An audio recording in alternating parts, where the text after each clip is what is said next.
Noong hapon na yon, August 13, ulitin ko, dinala ng mga taga Bucor yung tatlong Chinese nasyonal sa aming silda noong unang araw, ilang pumasok sa loob, kaya pinalabas muna kami ni Leopoldo Tan, saka sila pinapasok ulit.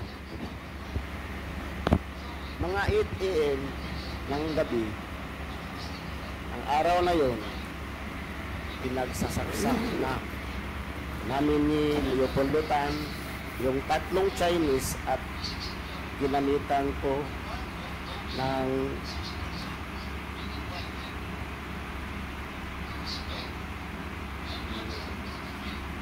ng panaksak at yung ibinigay ni Leo Pinkian na 29 Balisong.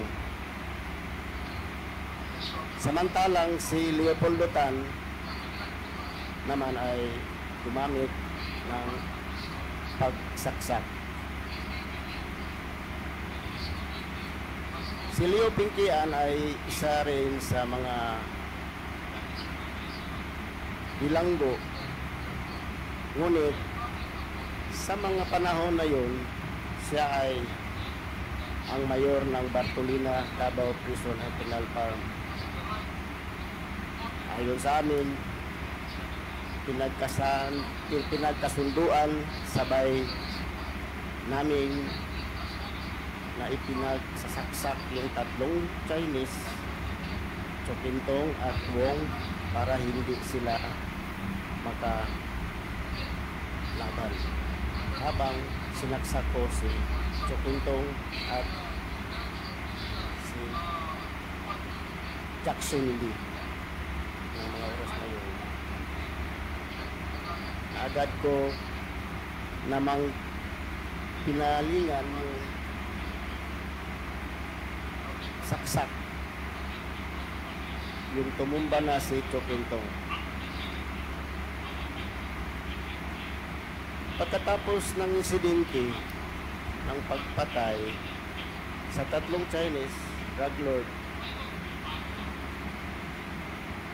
nilagyan ko ng malong yung rihas ng Bartolina Silda size para hindi makita yung duguan na katawan ng tatlong Chinese drug lord. Pagkatapos ay dumating si Superintendent Realdo Padilla sa Bartolina Silda size at sinabi niya, anong ginamit nyo?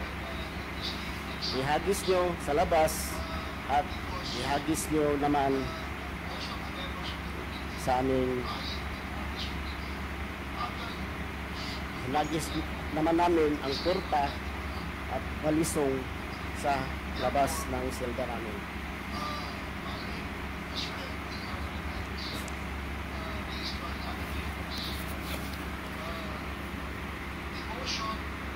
Nilabas namin sa silda ang kamay namin sa presohan. Kami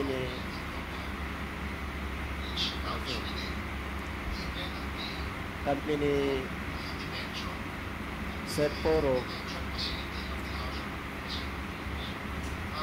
pinalabas kami para dalhin sa IS Investigation Section.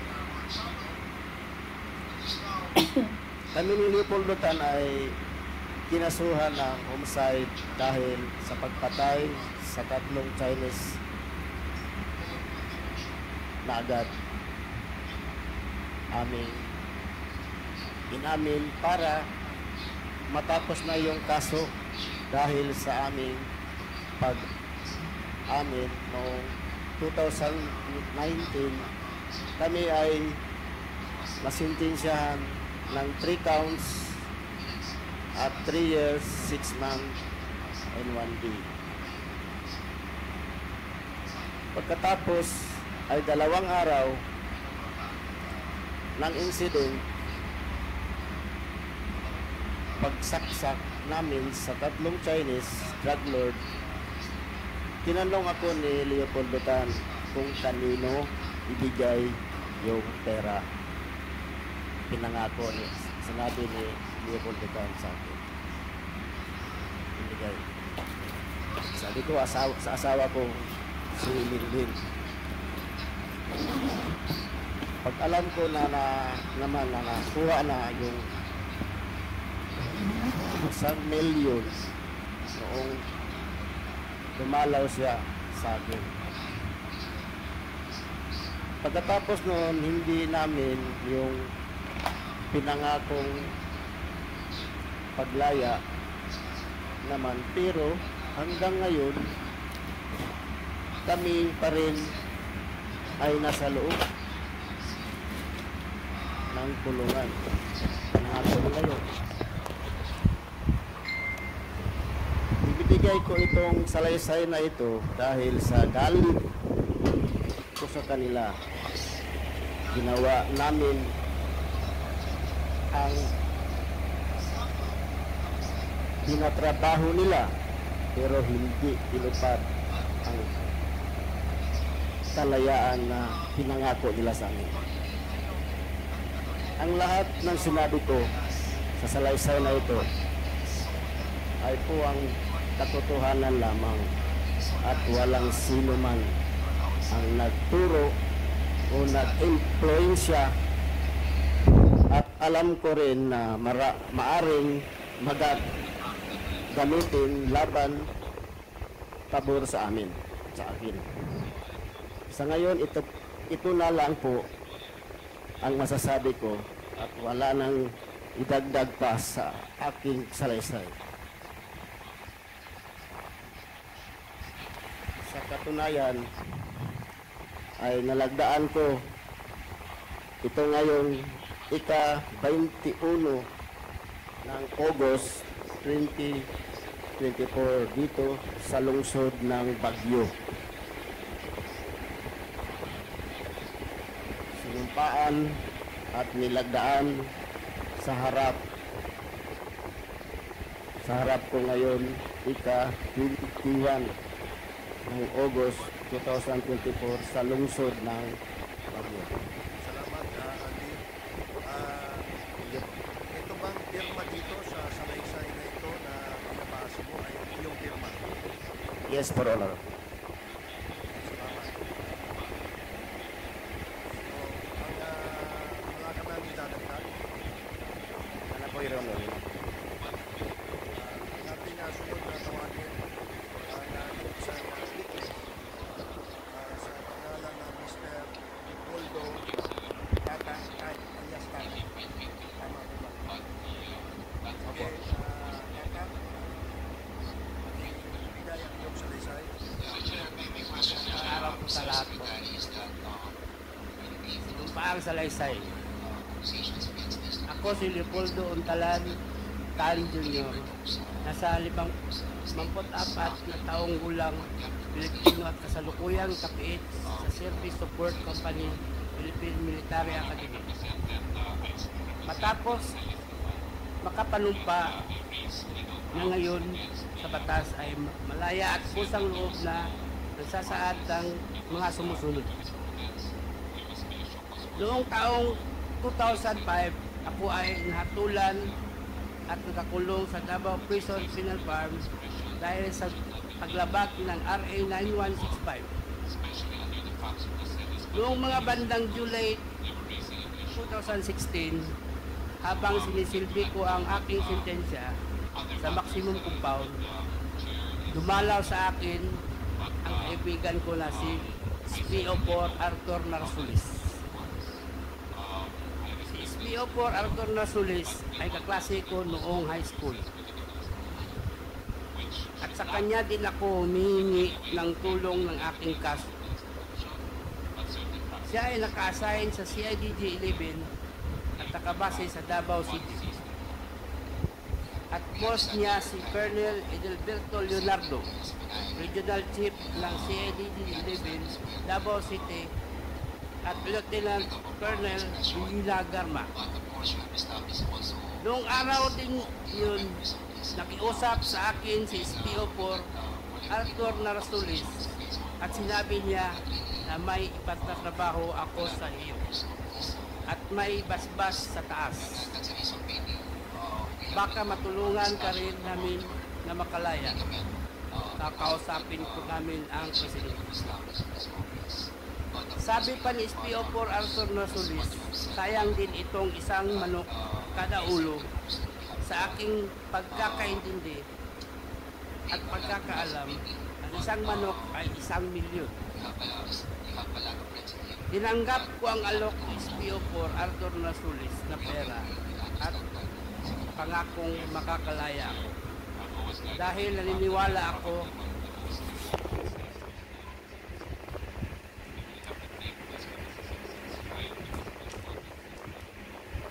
naniniwala ako sa kapasidad at kakayahan ng boss niya na si Colonel Edelberto Leonardo na matutupad nila ang kanilang pangako dahil sa malakas sila sa taas. Tinanong ko kay SPO4 Arthur Narasulis kung sino ang mga tatrabahuin at pinakita niya ang isang kapirasong papel na naglalaman ang mga pangalan nina Chukintong at Jackson Lee. At sinabi pa ni SPO4 Arthur Narasulis na 3 sila, ngunit yung isa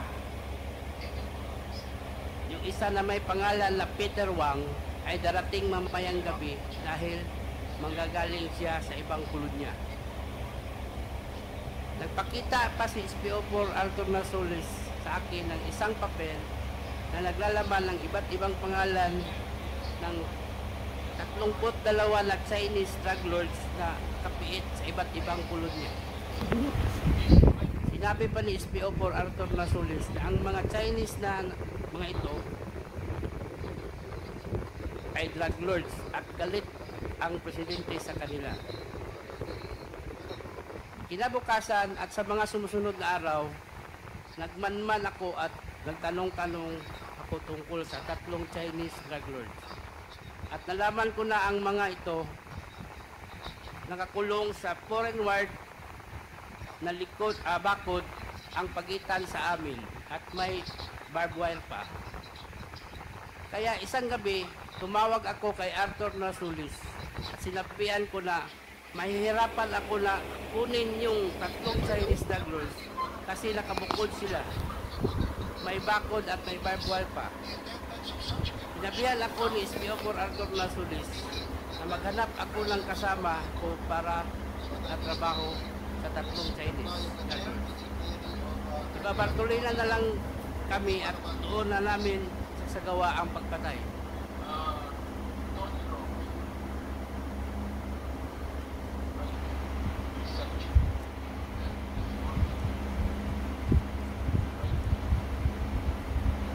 Ayaw nilang pumasok nung una dahil nakita kami sa loob ng selda ni Fernando Magdadaro. Dahil dito, inilipat muna kami. Sinusundan namin ang iyong parang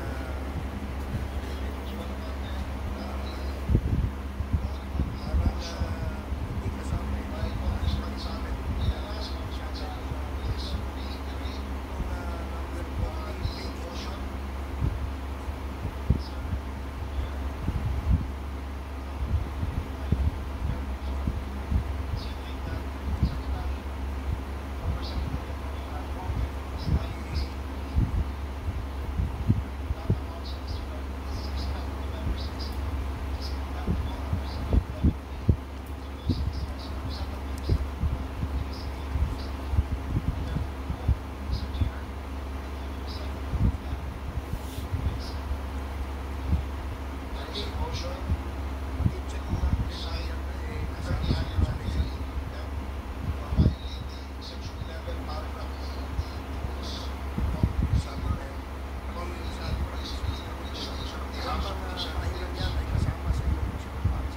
Kasama po.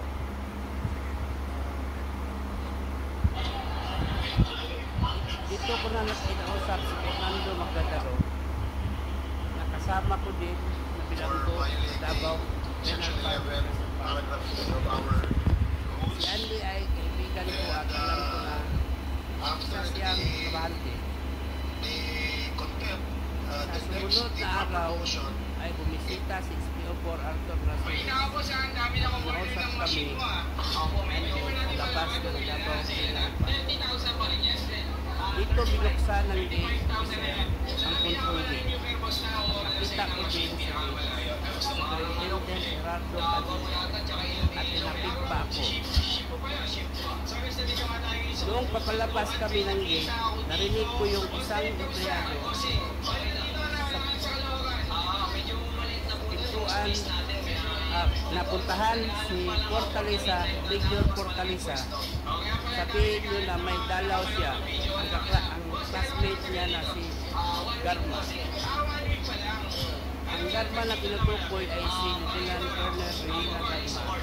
Sa pagkaalam ko ay taga si IDP. Kilala ko si Lieutenant Colonel Reina Garma. Karelasyon niya si Binabukasan, nagkaroon ng search at pinalabas na may nakuhang sachets ng shabu sa aking bulsa. Dahil dito, ako ay dinala sa Bartolina Center kung saan kasama ko nandito magdadalo. Nakahanan din ng shabu. Sa loob ng Bartolina, lumapit si Jimmy Fortaleza at sinabihan ako ng Tol, babahuin nyo yan, hindi kayo pwedeng pumalpak. Habang nasa Bartolina kami, si Jimmy Fortaleza ang nagbibigay sa amin ng kanin, ulam, sigarilyo at coke. Pagkaraan ng 2 araw, dinala ng mga taga-pluk yung 3 Chinese sa Bartolina.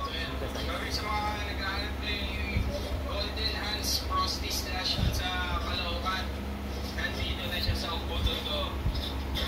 Ayaw nilang pumasok ng ulo dahil nakita kami sa loob sa Bartolina. Dahil dito, lipat muna kami sa Bartolina, Silta 4. Saka pumasok ang 3 Chinese graduates. At pagkaraan ng ilang minuto, ay binalik din kami sa Bartolina, Silta 6. Noong August 13 ng gabi, ay nagsasaksak na namin yung 3 Chinese graduates.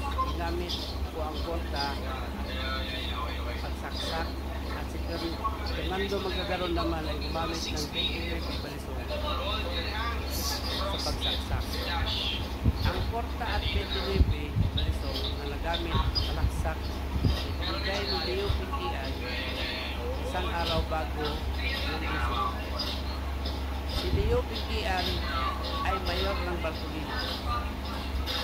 Pag-usapan namin ni Fernando Magdadaro, nasabay namin sasasakin yung 3 Chinese graduates, kaya pinagsasaksak niya si Stupidong habang pinagsasaksak naman si Peter Wang. Pagkatapos, sumunod na pinagsasaksak ni Fernando Magdadaro si Jackson. Pagkatapos ng insidente ng pagpatay sa 3 Chinese, nilagyan ni Fernando Magdadaro ng malong yung rehas ng Bartolina para hindi makita ang mga nakatawan ng Chinese graduate. Pagkatapos ay dumating si Superintendent Gerardo Padilla at sinabi niya na anong ginamit din mo? Hagis sa labas. Nagis naman namin ang konta.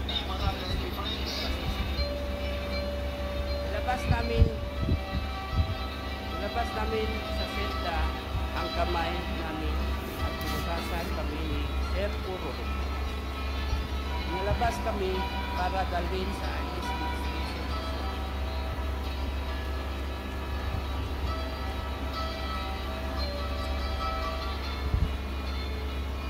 Habang naglalakad kami papuntang investigation section, tumunog ang cellphone ni Superintendent Padilla. Nakita ko sa napilindot ni Superintendent Padilla ang kanyang cellphone. dinig ko na sinabi nung tumawag kay Superintendent Padilla, congrats Superintendent Padilla, job well done. Pero grabe yung ginawang dinuguan. Alam ko na ang kausap ni Superintendent Padilla ay si Presidente Duterte dahil pamilyar ko ang boses niya. Sandali. Sabihin na pinagpapag ko si Roman Tukuan. Seryoso yung sinabi mo. Hindi siya, nagpupunta siya ng kwarto niya. Kaya pumunta lang ako ng kwarto niya para matulog na. Tahimik lang kami. Maya, may Habang naglalakad kami, papuntang investigation section, tumunog ang cellphone ni Superintendent Padilla.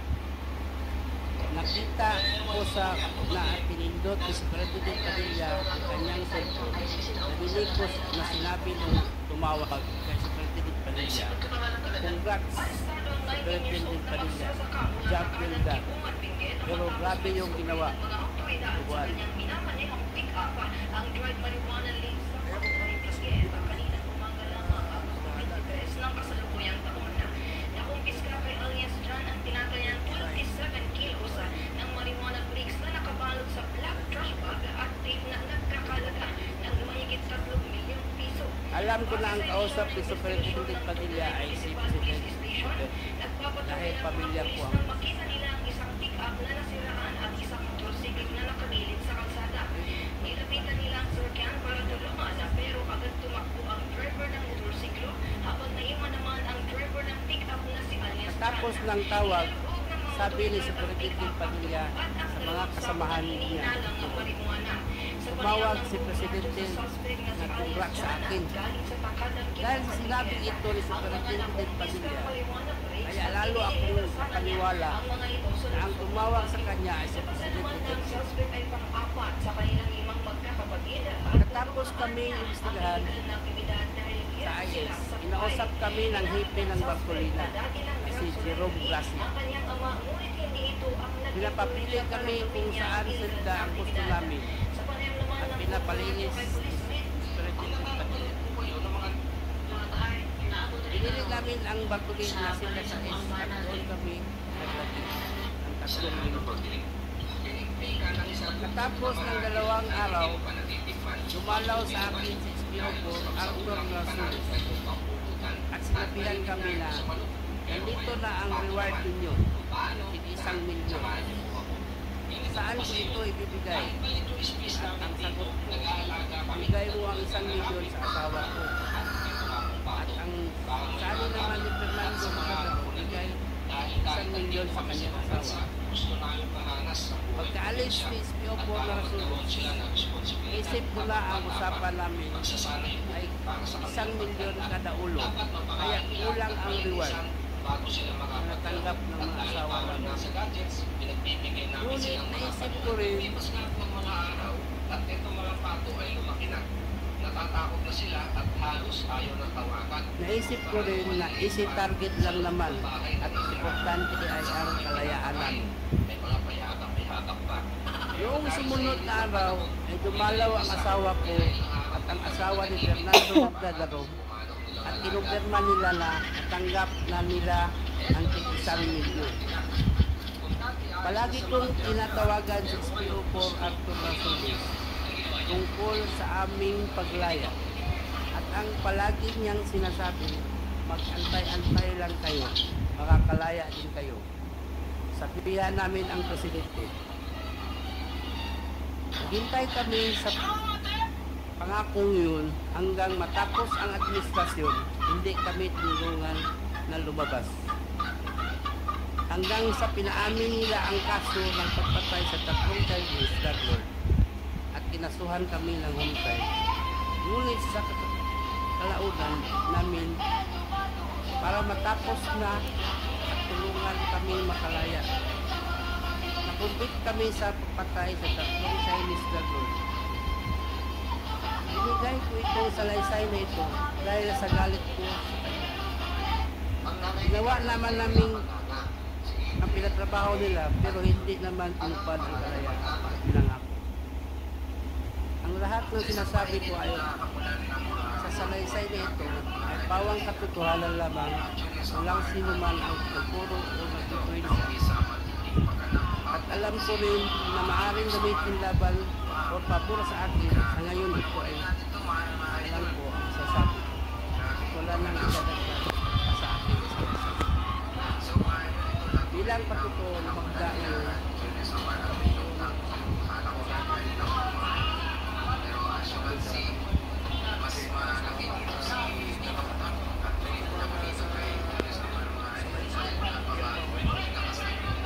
Ayan.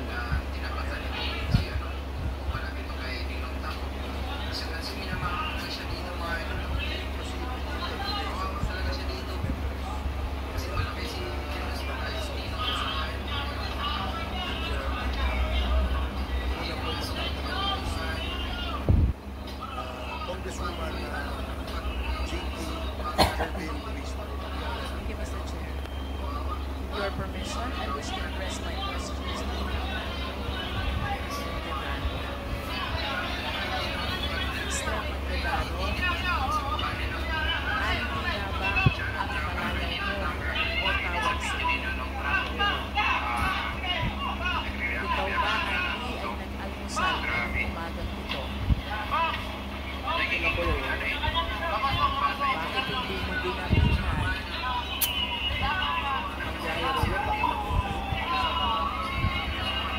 Nakatulog ka ba, Andy?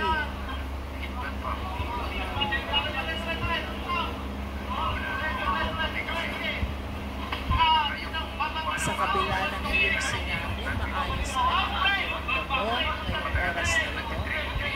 Nasa maliwanag ka bang pag-iisip? Yes, sir po. Andy, magkakulay tayo ng damit. Samahan mo ako sa aking pagpapasiya para sa katotohanan. Andy, ang mga susunod na tanong ay sasagutin mo lang. Opo o hindi po. Maliwanag ba yun, Andy? Opo. Naririto ka upang isalaysay ang ginawa ninyong pagpatay sa tatlong Chinese nationals. Sina Chong Kin-ho, Jackson Lee, at Wong. Pawang sentensyado ng mga kasong drugs. Noong August 13, 2016, sa Davao Prison and Penal Farm. Nauunawaan mo ba ito, Andy? Opo, Your Honor. Ang ginawa ninyong pagpatay sa tatlong nationals, Chinese nationals, ay posibleng isa lamang sa maraming biktima ng war on drugs na kasalukuyang iniimbestigahan din ng Quad Committee. Nauunawaan mo ba ito, Andy? Opo, Your Honor. Ganon din, Andy. Ang pagpatay dito sa tatlong Chinese nationals ay posibleng bahagi din ng war on drugs. Mas kilala bilang extrajudicial killing o EJK na kasalukuyang dinidinig ng ICC or International Criminal Court kung saan ang pangunahing iniimbestigahan ay walang iba kung hindi ang dating Pangulong Rodrigo Roa Duterte. Ito ba, Andy, na uunawaan mo? Opo, Your Honor. Andy, nakikilala mo ba ang dating Pangulo? Nagingay naman siya kanya Opo, Your Honor. Sino ang dating Pangulo? yung Rodrigo Roa Duterte po, Your Honor.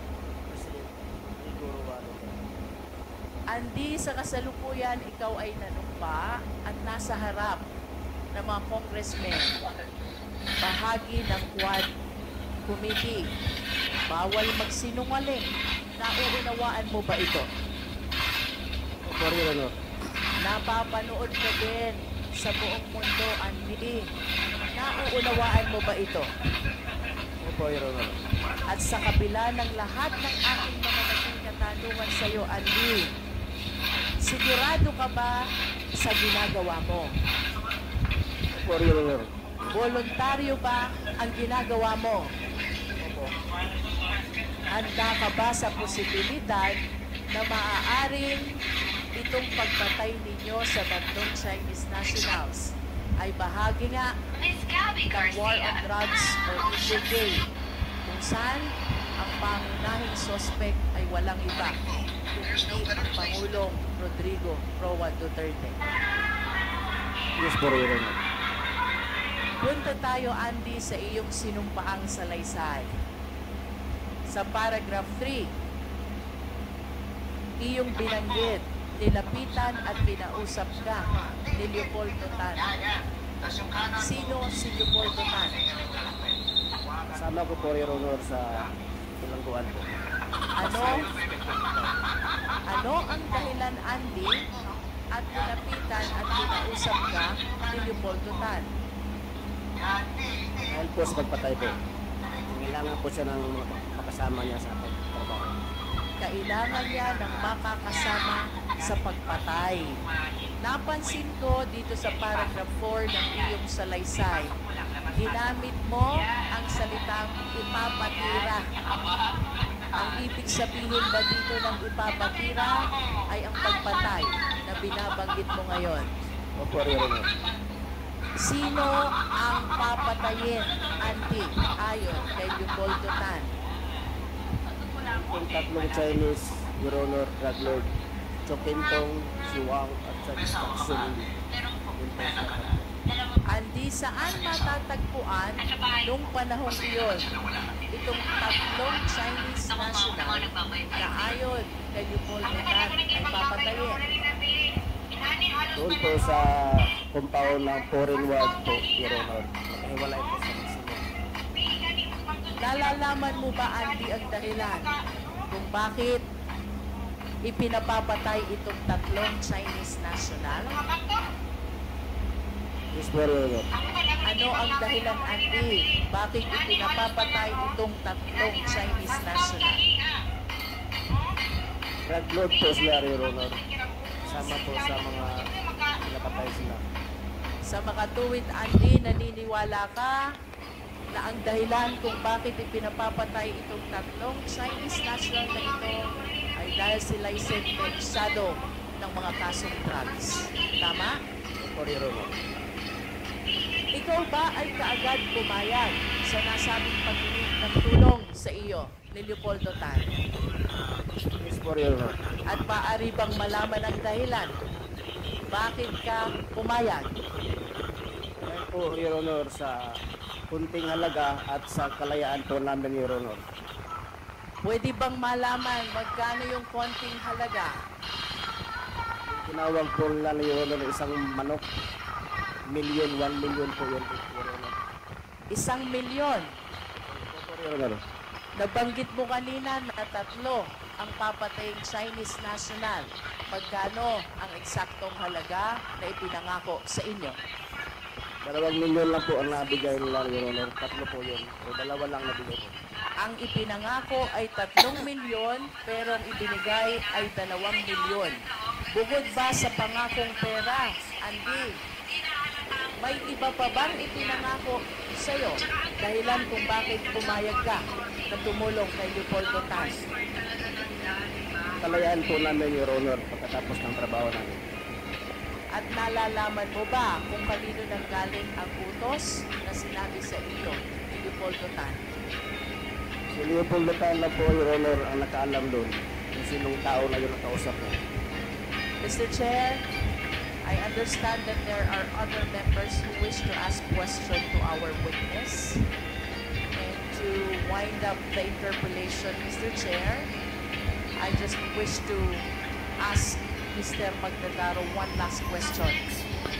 Bilang pagtatapos, Andy, sa harap ng Quadcom at ng buong mundo na nanonood sa iyo ngayon, naamin mo ba ang pagpatay na ginawa ninyo ni Leopoldo Tan sa tatlong Chinese nationals na sentensyado ng kasong drugs? Namin ko po, Your Honor. Mr. Chair, please allow this representation to make a very short Mr. Chair, honorable members of the Quad Committee, without preempting the findings and recommendation of this inquiry in aid of legislation, I humbly submit that at the very least, the crime of murder under the revised penal code, particularly Article 248, has been established. Two qualifying circumstances are present. One is evident premeditation, pinagplanuhan ng pagpatay. Second, killing was done in consideration of price, reward, or pledge. Ang pagpatay ay dahil sa ibinayad na pera at ipinangakong kalayaan. However, Mr. Chair, if there are evidence to establish that this incident is part of the widespread or systematic attack against civilian population, then crime against humanity under Article 7, Rome Statute, is likewise established. I understand, Mr. Chair, that while EJK, extrajudicial killing, is anchored under Article 7 of the Rome Statute, I wish to emphasize the following established facts in his affidavit. 1. There is an order to kill. 2. Victims are involved in illegal drugs. 3. There was an actual killing incident. And 4th, the killing was done in consideration of money and other pledges. I humbly submit, Mr. Chair, that on the assumption that there are other evidence to establish the widespread and systematic attack against civilian population, we have a case for extrajudicial killing, Mr. Chair. And I urge the honorable members of Quadcom and even of the 19th Congress, this is not only illegal, this is immoral. Let us work together, condemn and fight extrajudicial killing. Thank you, Mr. Chair.